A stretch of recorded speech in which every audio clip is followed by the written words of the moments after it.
time for life engineering, processes that combine science, wisdom, and spirituality to build a life of alignment. Joining Dr. Pat is your host, Gabriela Embon, bringing you bi-weekly wisdom nuggets, your step-by-step guidance to build a life of no regrets. Stay tuned as they uncover powerful processes for you to realize your true potential. Are you ready for some magic wisdom? Life engineering starts now. Hello, Dr. Pat, and hello to our dear listeners. And today my question to you, my invitation to you is, are you ready to coach yourself? Because this is what we're going to be doing today, self-coaching to attain our vision and create the life that we are dreaming of, a life of no regrets. Welcome, welcome, everyone. Hello, Dr. Pat. Great show and great conversation. Because I think it is really the key to everything. And the reason I say that is, and you're going to talk about it, is in the previous shows, you really laid out a pathway for people to take whatever it is they want in their lives, whatever that is they're engineering, to really make it happen. But this is the one piece that nobody ever told us. They don't tell us in school. I happen to have a mama. She told us girls. But most people don't hear this. Self-coaching, right? That's exactly it. We're going to really go through the process of how to deal with challenges in an empowering way. The challenges that arise as we are working towards our vision and fulfilling our purpose, of course, because we know the path is never smooth and straight. So how do we deal with these ups and downs that show up along the way? This is where we're going to be talking about and working on today together with the listeners. Because let me tell you, I believe that we have a natural tendency, we are conditioned as well, to deal with challenges in one of two different ways. We either use challenges as an opportunity to grow, we use it as fuel, as motivation, right? Mm-hmm. Or we deal with challenges by using them as an excuse to quit, kind of avoid dealing with them and saying, okay, this is the perfect, of course, unconsciously using them as an excuse to quit, to retract, and not even try. So these are both coping mechanisms, right, that we normally create in our childhood due to the early experiences we had. We are also conditioned in a certain way genetically, and also from what we saw in our parents, right?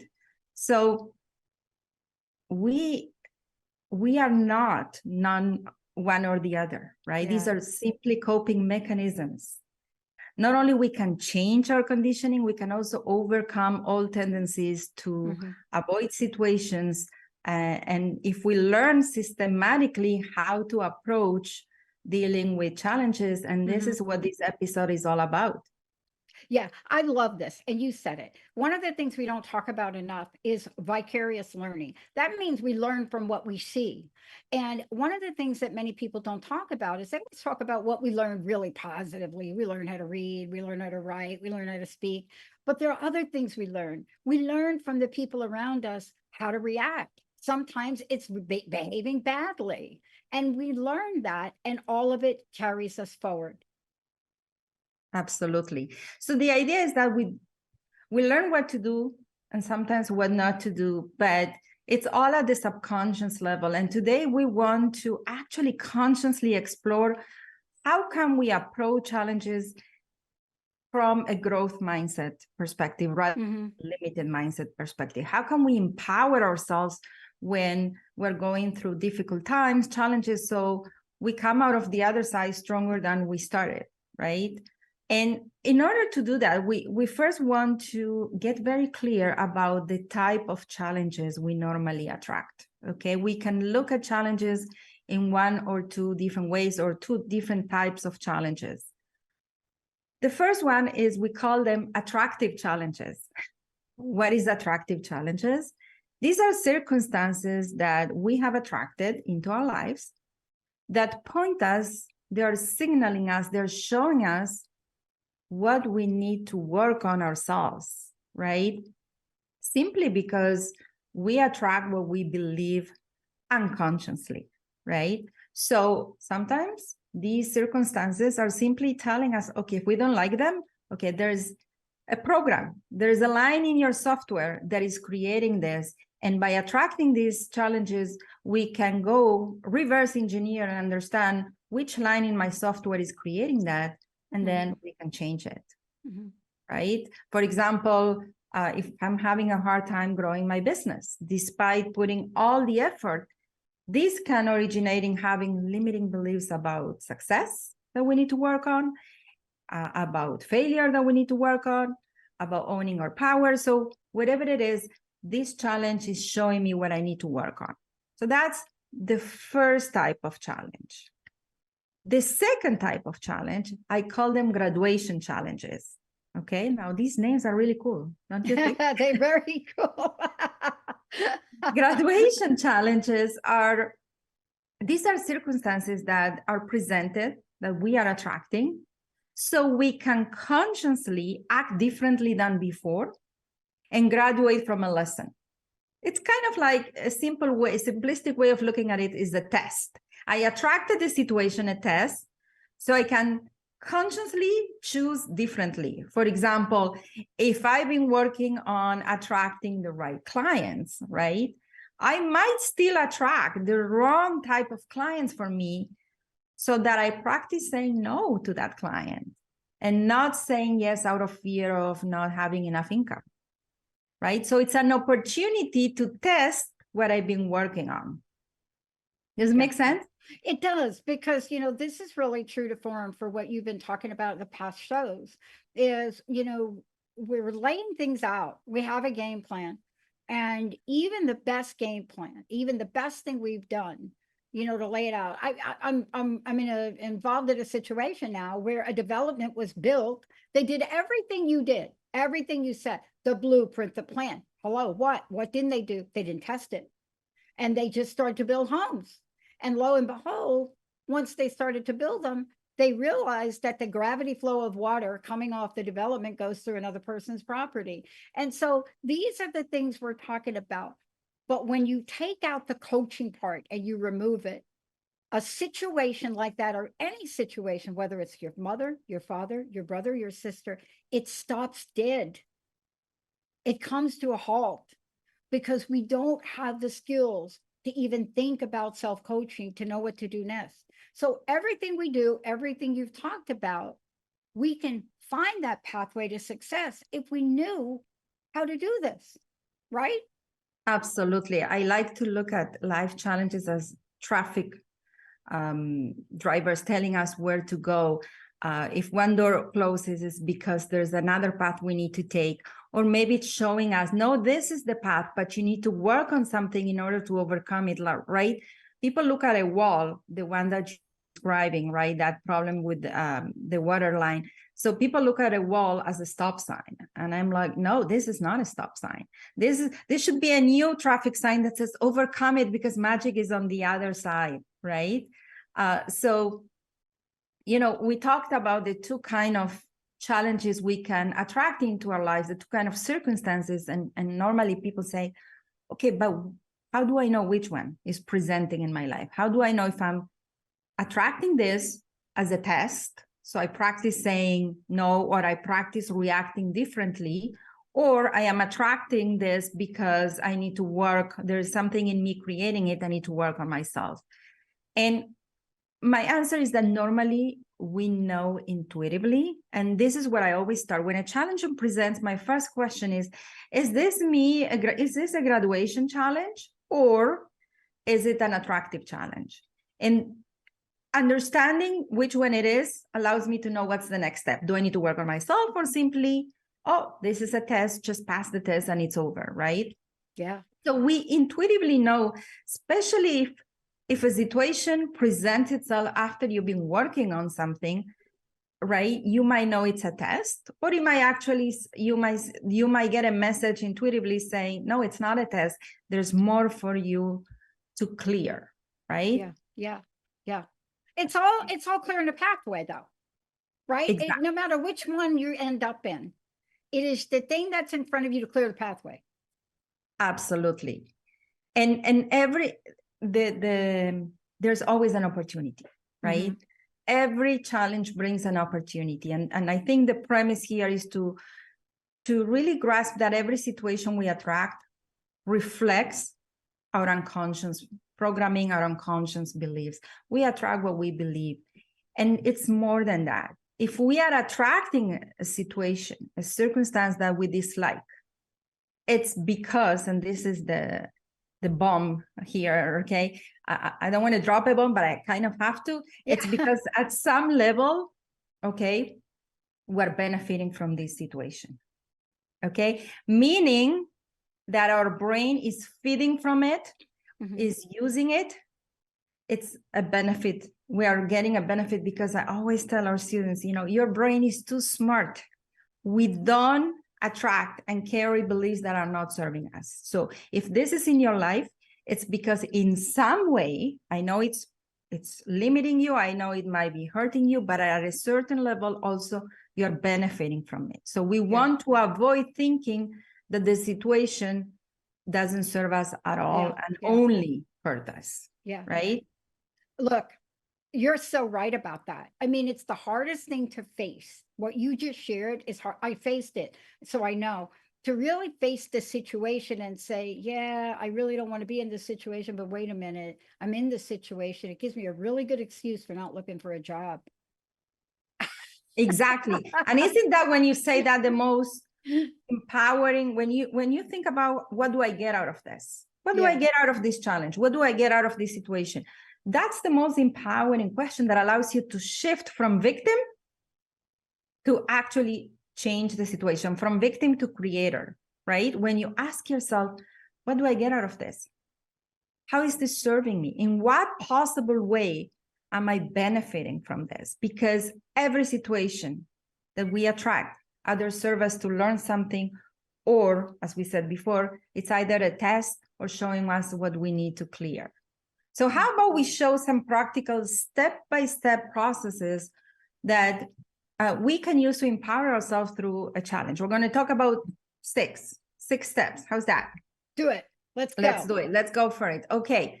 So step number one is, of course, being very aware of what's the situation that is bothering me. And I'm going to give an example. Okay. So the second step is to understand, what am I learning from this? You're dealing with it, whether you're dealing it in an empowering way or you're just complaining about it. What are the virtues that you're learning from this situation? And virtues are qualities. So what are you learning? Are you learning to be more patient? Are you learning to be more compassionate, more organized, right? So that's the second question. The third question, how is this serving me? How is this helping me? What do I get out of this? What's the hidden benefit? Now, this one is the key question here, the game changer. Now, it's not easy to ask that question, especially certain circumstances that are very difficult, like somebody being very ill. So one way to ask that in a very sensitive way is to ask, what has changed since I got this problem?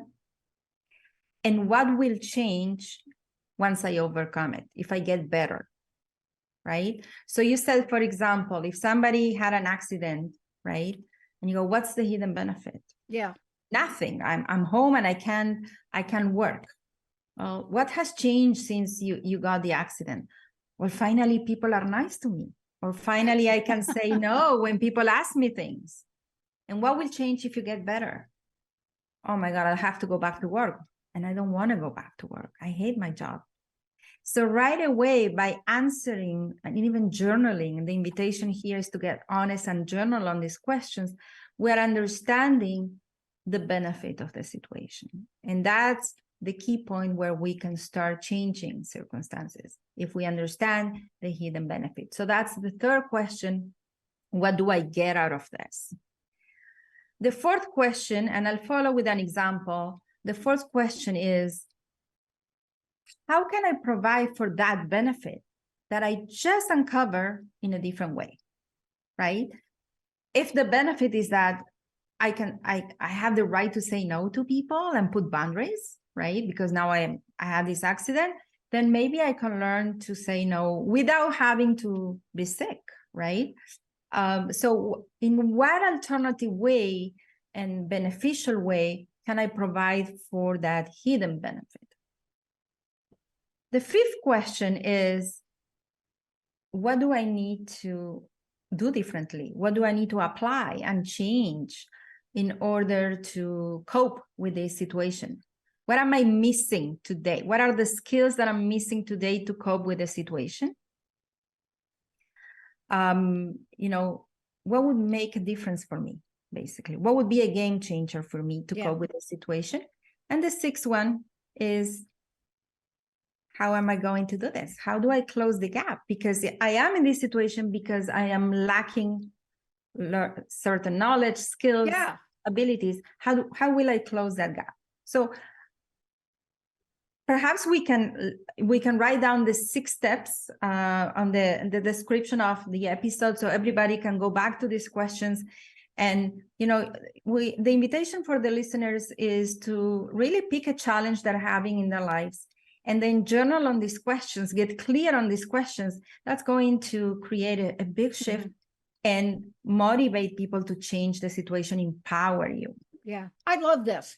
Look, I've shared this story a million times, that I walking down the hall at Bell Labs and I turn to my best friend Linda and I say, I'm going to get a PhD. Now, the reason I wanted a PhD had nothing to do with the education. I delivered mail to people with PhD at the end of their names. They were so happy. I wanted to be happy. And Linda turned to me and said, absolutely. And then I said, what is a PhD? I never changed that, but I had to fill the gap. I had to fill the gap. And the gap was barely graduate high school, what over here, but there was a gap. And so I love that you're talking about this, because sometimes we get overwhelmed, disappointment, and back off because we don't see a pathway. There's a pathway to everything, isn't there? Absolutely. Let me give you an example of one of my clients. You know, she came to the office, she says, I'm always correcting my team members' work. I'm so fed up because it's never done to my satisfaction. It always results in conflict and overtime for me, and I can't take this anymore. So that was her challenge. So I decided, okay, this is perfect. We're going to go through the template. We're going to help her come up with the answer herself, right? That's what we do with coaching. So I asked her, so what virtues are you learning from this challenge? I know it's unpleasant, but what positive lessons are you learning from it? And she said, well, I'm learning to be patient, and I'm learning hard work and dedication, clearly, because I have to correct my team's work and stay longer and I'm learning attention to details. I said, wonderful. These are great lessons. But then I moved to the third question. I asked, what's the hidden benefit of this? The first reaction was nothing. I absolutely don't benefit from this. I'm fed up, right? So I said, okay, let's rephrase the question. If there was any positive thing that comes out of it, what are you getting out of this? How is it helping you in some way?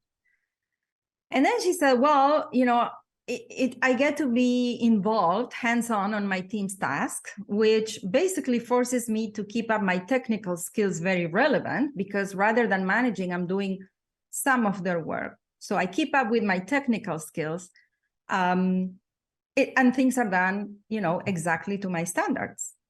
And then she said, you know, now that I think about it, it makes me feel needed and relevant to the job market, because if I ever lose my management position, I still have my technical skills, you know, up to date. So it creates a sense of certainty and security for me. I said, bingo. Wow. Now we're getting somewhere. That's exactly how this is serving you, right? Yeah. So then it's the hardest thing to face. But you see, the way you helped get there is just brilliant. Because if we don't get there, then we have some subconscious demotivator. It's a subconscious demotivator inside of us that said, yeah, you really want out, but no, you don't. You really want out, no, you don't, right? Absolutely. Absolutely. That's the question that allows you to shift. When you ask, what do I get out of this? Or what's the hidden benefit? It allows you to shift from complaining or being a victim to actually saying, oh, I'm actually creating this. So if I do something about it, I can discreate it, right? You go from victim to creator. So I asked her, okay, do you know how to feel secure and certain without having to do everything or control every aspect of your life, of your team's work? And she said, no. She said, no, now that I think about it, she said, when I was young, I couldn't rely on my parents to provide the support I needed. So I learned to handle things on my own and trust mostly myself. So that pattern was created in her childhood and she was repeating it at work. So I said to her, okay, so how can you feel certain and secure without controlling every aspect? Right? And then she said, I don't know, I guess I need to learn to trust people. Yeah.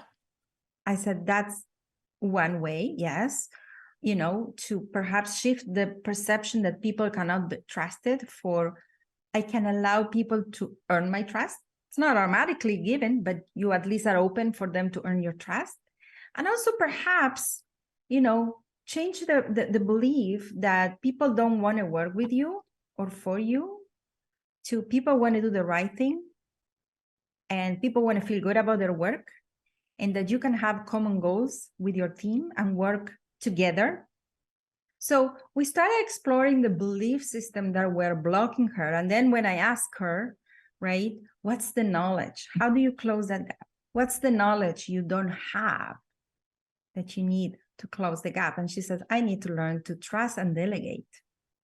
Wow. So we work on how to delegate smartly. Of course, there's a way to do that.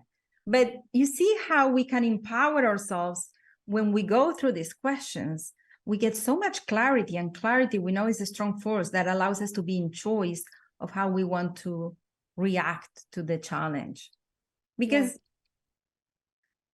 honestly, I never seen a person who blames others, who blames the universe, who blames God, and is happy. So that's enough of a reason to want to empower ourselves and let go of the blaming and step into the creator chair, right? Yeah. Because, look, I know this is, we're kind of bringing it to a close, but if we don't have clarity, then what we have is we have a whole bunch of stuff in the way of getting us from where we are to where we want to go. And that's what I think you're talking about today. The steps you've given, the insight you've given, the actions that you've given. We can do this now. This show today is for people that are listening to this to do this right now. Gabriela, thank you. Please, how do they do this now, and how do they find out more? What is your closing message? This is what I want to say. Challenges are the opportunity to exercise our creative power and embrace responsibility. They're not a punishment. So it's never about whose fault it is, whose fault this situation is, but it's always about whose responsibility it is. And there's a big difference. So in the next episode, we're going to talk about how to make decisions along the way as part of how to continue coaching ourselves towards our goals. Yeah. And I love that your conversation on challenges as either opportunity or graduations. Because, I live in a world where we were never brought up to use the word problem. My folks never believed in the problem thing. I only had one mentor that asked me about the problems, but challenges, they're just part of life. That's what you're bringing and shining a light onto today, I think. Yes, the brain sees problems in a very negative connotation. Yeah. Unlike challenges that we tend to see it as exciting and as an opportunity, right? And that's why I like using that word, an opportunity to exercise our creative power and embrace that responsibility. I love it. Gabriela, thank you so much. How do people find out about you? How do they connect with you? How do they learn more? I love to connect with people. They can message us on Facebook or our website, coachingacademy.net. And this is about self-coaching today. Gabriela, thank you so much for today. You have been listening to Life Engineering, processes that combine science, wisdom, and spirituality to create a life of alignment on TransformationTalkRadio.com. Join host Gabriela Embon and Dr. Pat every first and third Tuesday at 11 a.m. Pacific for bi-weekly wisdom nuggets on how to create your perfect synergy between your mind, body, and spirit in order to realize your true potential. For more information, visit Gabriela at coachingacademy.net.